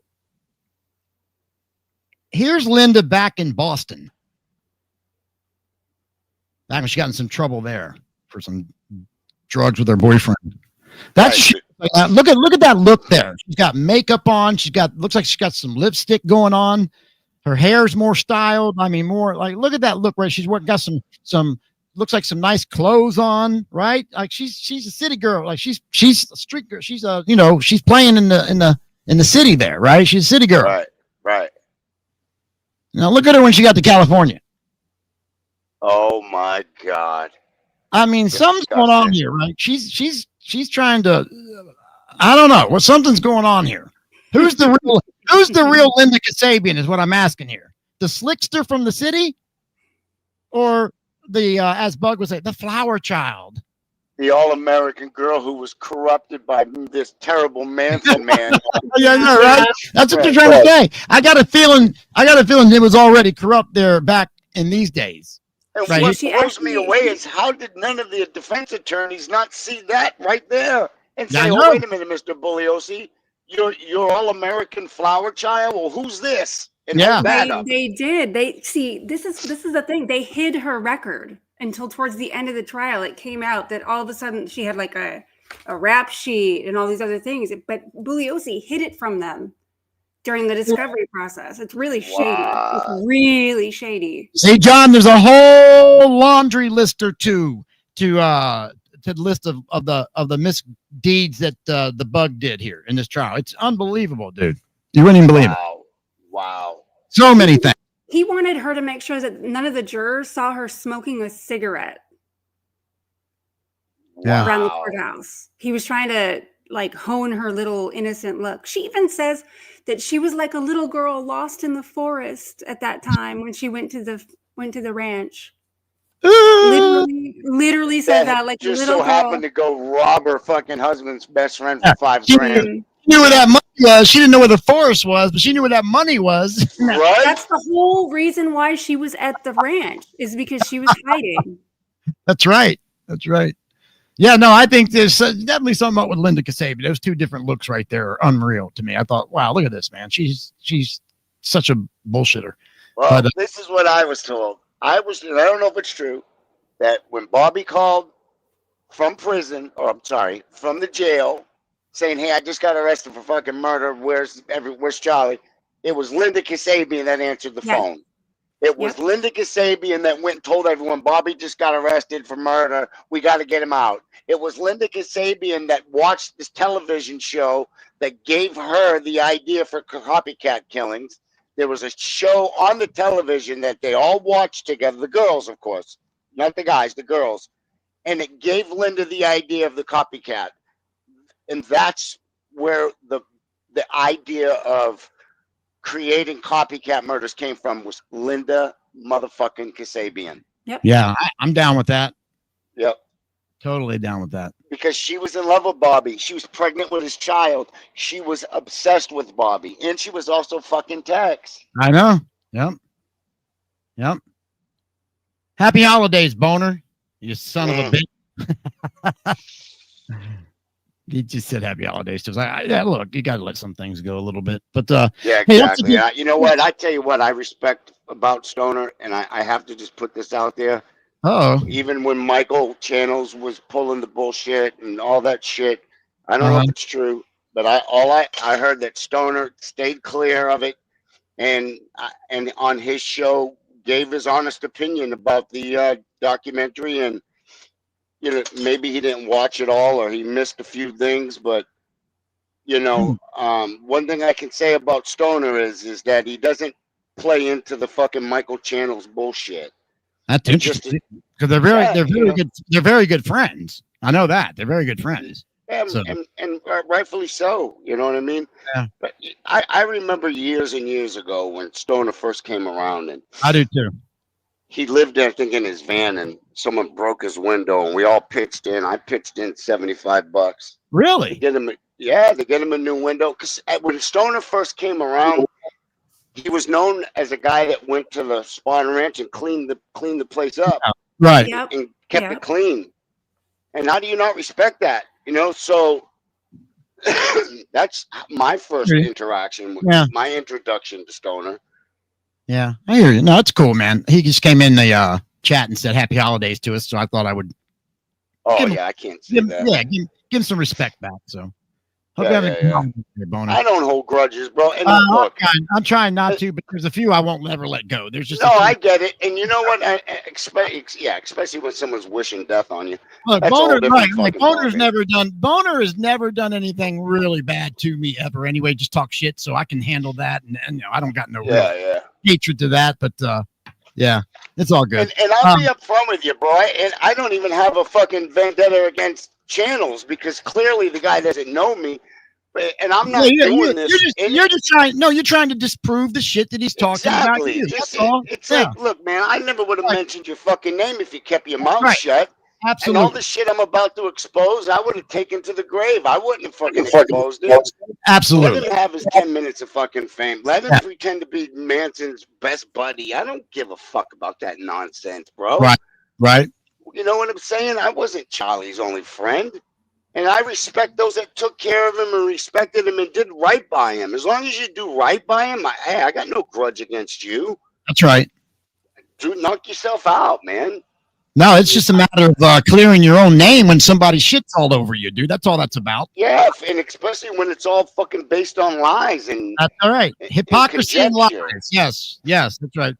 Exactly, Brian. You nailed it. If it wasn't for the hypocrisy of it all, you got a lot of nerve to put my picture up with the name making money as you sitting on a fucking website with a store attached to it, selling that's true. That's very true. You're a despicable motherfucker, and you're the same cocksucker that's trying to defraud the estate with a fake will. How dare you? What I'm saying, man, that's the bottom. You got a lot of, but then again, look at who we're talking about, man. Yeah. Well, all that's probably going to come to head here pretty soon. I think in February, as we talked about a couple of weeks ago, they've got some hearings coming up. Daniel Arguelles is going to have a hearing to make sure he's eligible for the estate, and then they're going to decide if Mike Channel's will that we're talking about here is even valid. So all that's coming up around the 22nd or 23rd of February and 2025. So be on the lookout for that, and we'll try to keep it updated here as well. In the meantime, let's segue on into more of this piece of trash known as Vincent Bugliosi, the district attorney, the one that's causing all this. I want to go back to a comment I saw here. And the podcast that Tom O'Neill was on not long ago, this podcast is called The Crypt. No, I'm sorry, Talks from the Crypt, Horror and True Crime. I don't know what the host name is. I'm going to, if I think about it, get a link to the episode and put it in the description of the show here tonight. But I went back to this because they've got some interesting conversation going on here with this podcast. But last week we took a clip because I wanted to show just the dirtiness of Bugliosi, and here's something I never knew.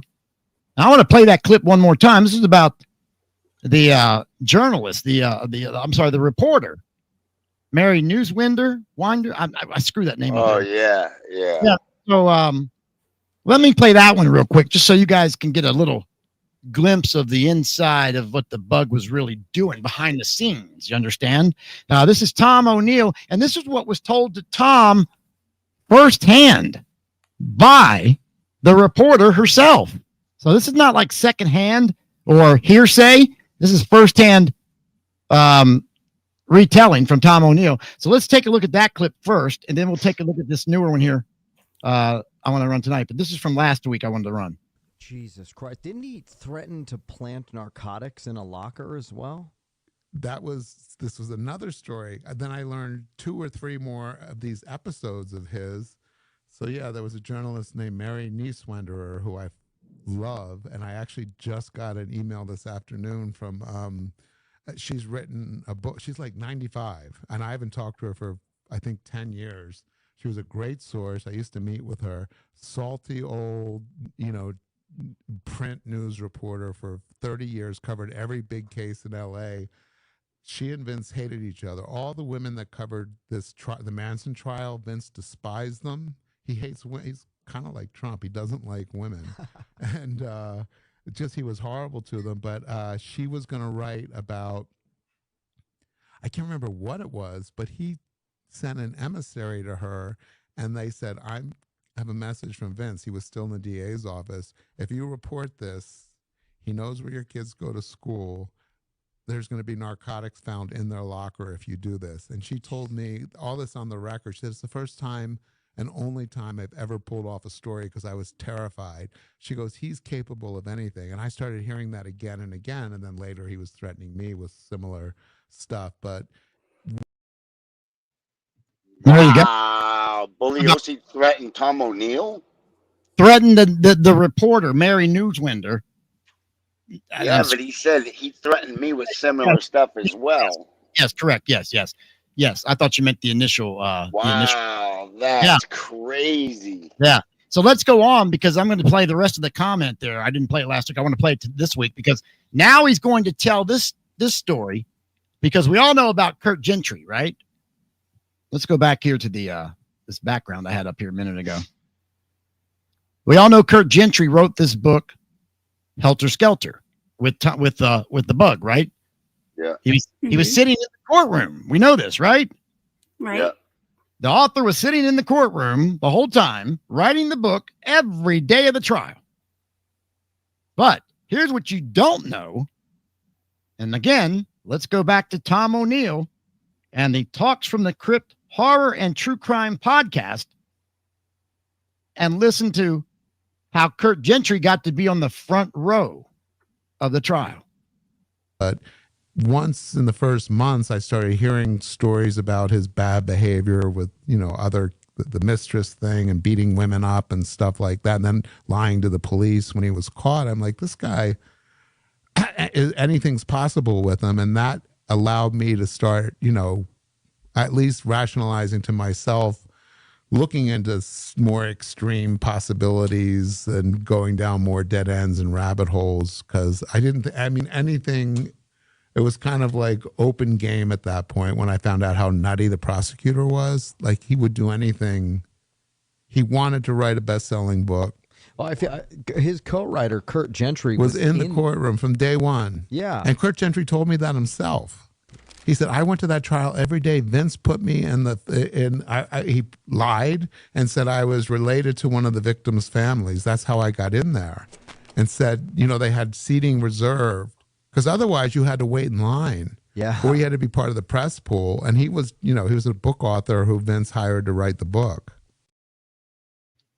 There you go. How about that? Wow. Another lie. How about that? Wow. What a sicko. What a scumbag. Oh, hey, let him in ahead of everybody. He's related to the victim's family. Wow. Yeah. Nice. This is the prosecutor, everybody. This is the one that prosecuted the case. And this guy lies about everything. Everything.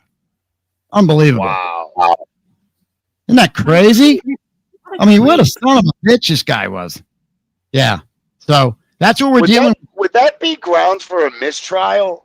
I mean, who knows? I mean, there's a laundry list, like I said earlier, a couple laundry lists, even the stuff that we've got piled up I on him. think it would be an ethics violation because it didn't affect the jury because the jury never knew about it. There you go. More of an ethics violation. Sure. Yep. Right. But that's the kind of shit he's doing. He's lying about everything. Scumbag. Threatening people to put drugs. I'll put narcotics in your kid's locker if you don't retract that story. All to make his money and sell his book and shit. Yeah. What he got away with it. You know what I don't understand, and maybe Tawna can help with this, is okay. The original prosecutor was taken off the case because he did an interview with Rolling Stone or whoever, right? Oh, what was we his just name? looked into this last night.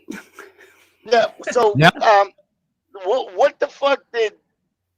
But yet, Bugliosi can get in front of a camera every fucking day and run his mouth. That's okay. Yeah, we were just. Yeah, exactly. Exactly. I don't understand it. We had the exact. And I almost mean it's weird, really weird. It's almost like you were in on the conversation last night. Yes, that's crazy. We're like verbatim. You're talking to. We verbatim said exactly what you just said. Basically. Yeah. But it's mind-altering to me. Aaron Stovitz, that's his name. Yeah. The original. What did Aaron Stovitz do that Bugliosi didn't do? Oh, dude, nothing really. It's tame. Very tame. And we were looking at it last night, and it was actually Stovitz's comment about Susan that they said was the reason why they pulled him off. It wasn't the Rolling Stone issue, which I always thought that it had been. It was back when the reason they actually pulled him off. So the Rolling Stone magazine article, he was pretty much reprimanded by Younger. Younger said, "Don't comment on the case anymore. Don't even comment anymore." And instead, he went out there, and when Susan said, "Oh, my He's having stomach," health pains, stomach pains, and she was in the courtroom in pain. And so when Susan said that, Stovitz commented, "Oh God, that's a worthy performance like Sarah Bernhardt," and that got him thrown off the case. And who's Sarah Bernhardt? Yeah, some French actress. What? Not even a good actress. She's like some play actress or something. She's not even like a well-known. She's not even like a film actress. I don't think she's like a. I looked her up. She's like a play actress, like stage actress. But Bugliosi day and night was saying things that were 10 times than that. I don't get it. I know. So it was who's that? That was my next question. So it was Evel Younger's idea to take Stovitz off and put Bugliosi on? Yes. Right. Yeah. And Evel Younger was Richard Nixon's buddy? Richard Nixon's buddy. Wow. Yep. And Hoover's buddy. Hoover's buddy. And He was one of Hoover's first agents. Yep. They were buddies with Hoover too. Yep. Do you think that the real reason was because Stovitz, according to Charlie now, and Charlie's not the only one that told me this, other people have confirmed this, that Charlie was offered 18 months diminished capacity. And they probably saw that Stovitz was heading in a different direction than they wanted it to go. And they said, "Hey, we got a guy here that can take the fall and destroy the counterculture." Nixon probably got on the phone and said, "Hey, we could fucking use this to our benefit." It looked like Stovitz was going the same direction that Bug was going. I think Bug was kind of coming up with the whole thing to begin with, even, and they were just kind of going along with it. Because Stovitz is the one that gave that shit to the, that Rolling Stone magazine when they put that most evil man in America, right? They put him up there before the trial, right? That's all Stovitz. But I think Stovitz got that from Bugliosi. So we should listen to that audio of that interview. I heard that Stovitz did an interview not long before he died saying that he thinks that Charlie got shafted. Yep, I've heard that too. I've seen that. Yeah, Stovitz was saying that he thinks Charlie got fucking framed. Oh, I didn't know that, Ariel. Hold on, Ariel Bonsai. She says that, yeah, Bug was all over the media. Sarah Bernhardt is considered a great actress. It's a common remark when someone is acting. Okay, I didn't know that. Thank you, Ariel Bonsai. I didn't know that. I looked her up, and it looked like she was just a stage actress. And, like, I would have thought you would have mentioned someone like Elizabeth Taylor or something back then. Right. As opposed to a Sarah Bernhardt. But I don't know. I was only. I got her confused with Sandra Bernhard. Yes, I did too. Yeah, that's the same thing we did, John. I was like, damn, she was alive back then? Is she that old? Wow, that's wild. Okay. Damn, I didn't know she was that old. That's funny. Okay, so there you go. A little bit of more Bug bullshit, as I call it. Yeah, that's interesting, man. All this lies.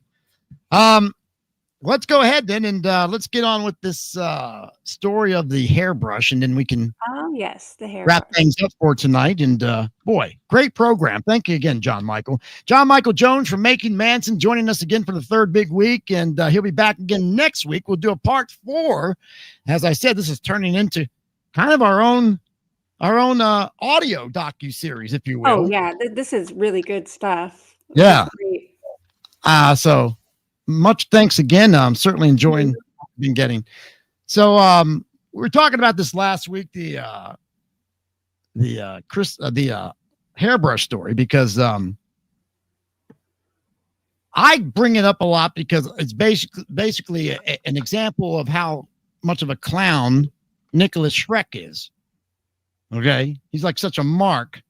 He's such a groupie mark that he doesn't even know when he's being insulted by his very own dude, his very own homeboy, Charlie Manson. So this kind of goes and ties in with this whole hairbrush story. I'm going to put some graphics up here so everybody can keep up with me here. Okay, here we go. So it all starts here. This is I pulled this out a couple years ago when I saw this. Nicholas Schreck posted this on one of his socials. I don't know if it was his Instagram or his Facebook group or whatever, Twitter, whatever at the time. But he posted this on one of his socials. And it looks like an excerpt from a Charlie Manson letter. And I'll put it up here right here. You can read it yourself. And Nicholas Schreck thought this was a compliment. He bragged about it. He put it up on his social. Look what Charlie said about about Merry Christmas or something. He thought this was a compliment. So I looked at it. I read it. I was like, what is he even saying here? So you can see the "you" there is part of the upper part of the letter. So that's probably got something to do with whatever he tore off there. But you can see it says, "You there? I can see how you got Buddha Rafa in your pocket. The high road and low road. The easy, like strut your stuff, easy walking, talking. And Nicholas Schreck, can I get a hairbrush for Christmas? And when I grow up, can I be a fart in the dark? Reminds me of roses." I don't know what he's really saying there. The only thing I know what he's saying is the hairbrush line. He's telling Nicholas Schreck, can I get a hairbrush for Christmas? Somehow Nicholas thought this was like a compliment. But when you track down the whole hairbrush reference, you'll see it's not really a compliment. It's more of a, hey, motherfucker. Pay me what you owe me. Right. So let me break it down. To break it down and backtrack the hairbrush story, you got to go back to Reflections. Reflections by Lynette Fromme. Is it Fromme? Fromme? I think she said it is now. Yes, that's it. Okay. Yep. I don't want to butcher her name. So you got to go back to her book. And we're going to go back here right now to the page. And you can read it here along with me if you want. He was talking about, and this is what he's telling Red. This is a story. Red's telling this in her book that she got this from Charlie. This is the hairbrush story. And you see, we'll pick it up here at the top. Off to another aunt and uncle. Even as a child, I knew they were not smart. Uncle Bill had no teeth. He was always getting down on me and calling me stupid. I got to their pad on Christmas, and their daughter was my first friend in love, Joanne. She kept the other kids from beating me up. Grandmom said it's a sin to fight. When Bill seen I didn't fight, he put a dress on me and sent me to school. Then Granny gave me the witch's hat to wear in the cakewalk. And for Christmas, I got a hairbrush with Superman on it.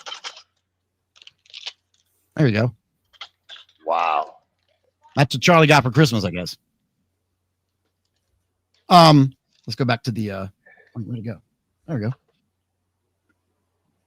Let down because the other kids got dolls and buggies, little plates and doll houses. I ran to the icebox, got a can of pet milk with all the cows' heads on it, and hid and sucked the milk from the icebox. I know it as Mom because I hadn't caught up to her. She was still in the pen.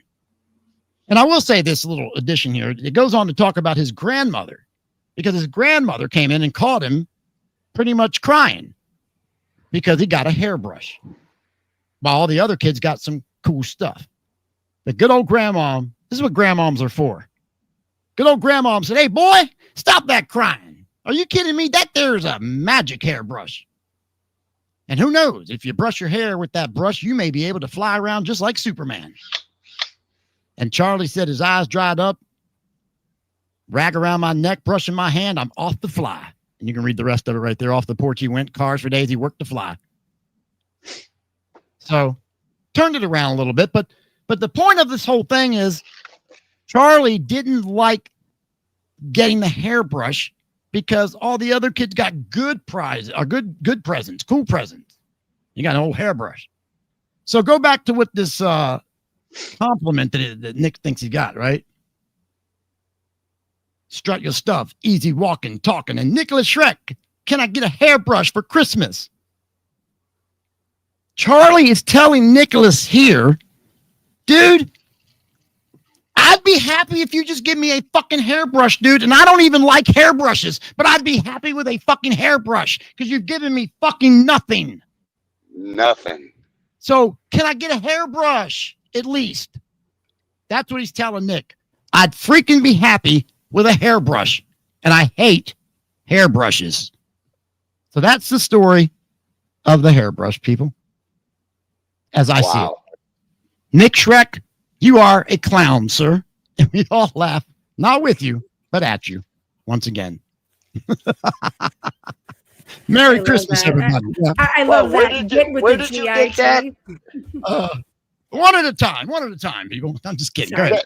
That you just read. Where did that come from? Reflection. That's from Red's book. Yeah, that's from Red's book. Yeah. Yeah. Yeah. Right there. I got to read that book. So there's the story. That's my hairbrush story right there. That's what I talk about. When I talk about the hairbrush story, that's the hairbrush story. I tie it in because that's not a compliment, Nick. It's not a compliment. There's some really interesting stuff in that book, though, like that. Is there? Well, yeah, especially like the pre-murder stuff, accounting. Right. Yeah, you don't hear much of that. Meanwhile, everybody else. And I think that's what's fascinating with a lot of my calls is he revisits that a lot towards the end of his life. Like he talks about the 50s a lot in his time with Peter J. DeLeo. And in the next call, he talks about Candy Stevens and Peter J. DeLeo being the father of Luther. Oh, wow. Yeah. Whatever happened to Luther? Do you know? He died, from what I heard. I did not. Away. Okay. Wow. Yeah, but he does have a daughter that reached out to Jason and knows Jason. Okay. Interesting. I don't know how true that is. That's just. Yeah, I wonder if she'll pop up Is anywhere. that the Rebecca girl? No, that freak. Yeah. Shit, Wow. God, I don't understand that. Never mind. I won't go there. Yeah, yeah. Mm-hmm. I don't understand people like that. I really don't. I never will understand people like that, like channels and fake wills and like, why do you want to do that? Like, just put the felony part out of the picture for a moment. You know, the fact that it's a fucking felony, but I just wouldn't do it morally. Yeah. I don't know. It's just. I think it takes, I mean, I don't know what to say it takes. It takes something, I guess, to want somebody. You literally have nothing, no rights to any of this. It's a little weird that you would even want it, in my opinion. Yeah. Channels. And I'll be honest with you, and this is just on the outside looking in. You remember I predicted this on this show on this night, and here it is. By the time this fucking case is settled, the lawyers are going to own the fucking Manson estate. You mark my words. Yeah. Yeah. I don't know what all this fighting is over. They're not going to get nothing. You're not getting anything. I've been asking that forever. I didn't know if you knew something that we didn't know, John, because I've been asking that forever. At this point, can you imagine what is owed to these attorneys? Yeah. Oh my God. Yeah. They own the Manson estate. Because I'm going to tell you, this is what's going to happen. I do know this. There is a storage locker in California somewhere full of all Charlie shit. Everything that the prison turned over. Okay. And I talked to the person that picked all that shit up by himself. And the guards made him wait outside the gate. And he said they pulled up in trucks, armed with holding machine guns. And opened the fucking back door and said, okay, there you go. And he had to unload it and load it in his truck on his own. And wow. All that stuff is going to be auctioned off to pay these attorneys. And, and they don't think that it's going to touch a quarter of what's owed to them. So they're going to be trying to get back pay on like from the music or whatever comes out of the estate to whoever gets the estate. Like whoever gets this estate is going to owe a lot of motherfucking money.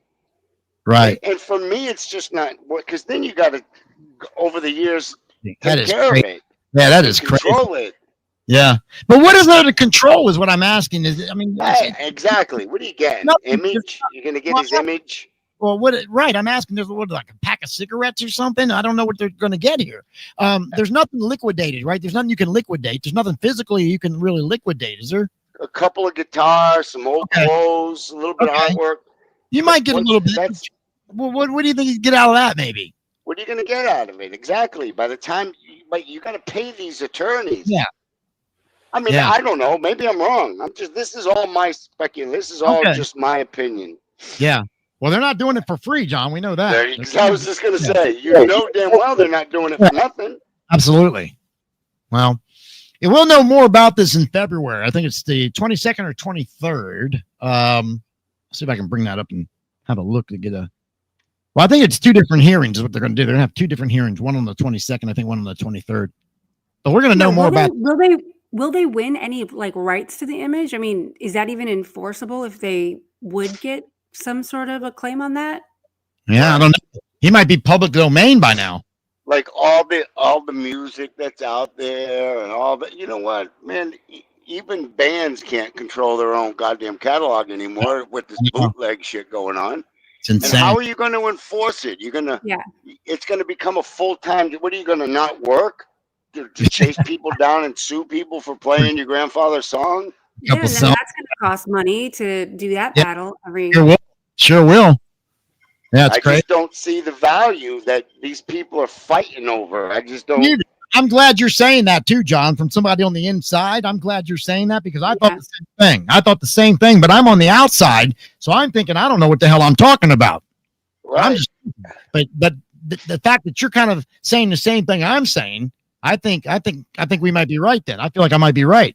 There might not be any. And I get it. You think you can control the image and where it goes from here, but the fucking damage is done. Yeah. Like they spent 57 years demonizing this man. Yep. And it's like, what are you going to do? Sue people like me who tell their own story? Yeah. How are you going to do that? You're going to do that, right? Yes. You can't do that. You can't. You're going to spend the rest of your life chasing down people that make Manson T-shirts. I know, right? I know. No, it ain't worth it, man. It ain't worth it. It's not that many out. I wouldn't want it. That's just my opinion. I'm with you. I wouldn't want it either, dude. That's not something I would want to spend my life doing. No. All right, guys and girls. Great stuff tonight. Really. Thank you so very much, man. Really good stuff. Absolutely, brother. And I'll get ready for next week. Next week will be much better, I promise. Well, this week I wanted just to show that it wasn't like, okay, this is a phone call bashing channels. This wasn't like that. This was him mentioning. Whoops. Sorry about that. No. That's cool. That's just him mentioning in passing, like as you heard tonight, him talking about people pretending to be something they're not, and immediately thought of channels. Yep. Wow, man. Well, thank you for bringing these calls. You're welcome. They're amazing. You're welcome. They're amazing. And we will certainly look forward to doing it again next week, John. Thank you, man. And all right, brother. I'll be in touch. Sounds great. Have a great night, John Michael. All right, buddy. See you later. Bye, Tawna. Bye. All right, John Michael Jones from Making Manson joining us here once again for the third big week. Good stuff. Another good program, I think, man, if I do say so myself. I mean, these are some fascinating phone calls. Very fascinating. Getting to listen to them exclusively right here on the Tate LaBianca radio program once again. Back at it next week, as John Michael said. Hey, we'll go as long as John Michael wants to go. You know? He's got the goods. So that's what we're going to do and see how it goes. So set it up again, I guess. Saturday night. Seems like it's all right night to talk some TLB. 9:00 Eastern time. We'll do it again. Update on that F meter. I didn't want to forget that this week, Gil Hodges. What do we got here? What's our count? We're doing the F bomb. 95. I think I'm doing well myself. You're doing really good. Yeah. I think most of the F bombs are coming from Charlie. Yep. In the phone calls. So. All right, Gil. Thank you. We're going to have to put Gil in like a, what's that thing? What's that title they have on some of these shows where at the end of the show, they go to the guy and they go, okay, Budsman or whatever, where was our mistakes tonight? And the Budsman will rattle off all the mistakes that they made during the show. That's kind of what he's doing here with the F meter. That is if you consider the F word to be a mistake, which sometimes... That's true, because I think it's part of every day. That and a few other words. There you go. Thank you, Carl Wilkerson. Good to see you again, too, by the way, buddy. Thanks for coming in tonight. So we're still good, you and I, to continue for another week? It's crazy. Somehow we've made it through. I don't know how can we be doing this, Tawna Laufenberg? It's amazing. Yeah, I haven't even had any urge to nothing. To nothing. Push buttons or anything, right? No. And all the shows are still up that we have been doing. So that's it. They're there for now. You never know. No, we better know. We better freaking know. I'm not going to do that again, Brian. I know. It's all good. Don't worry. We're just unless I have to. That's right. All right. Thank you, everybody. TLBers, we appreciate you as always. And we'll look forward to seeing you again next week. 9 p.m. Saturday night. Yes. We'll do it again. For Tawna Laufenberg, I'm Brian Davis, and this is the Tate LaBianca radio program. Have a great week, everybody. TLB Radio.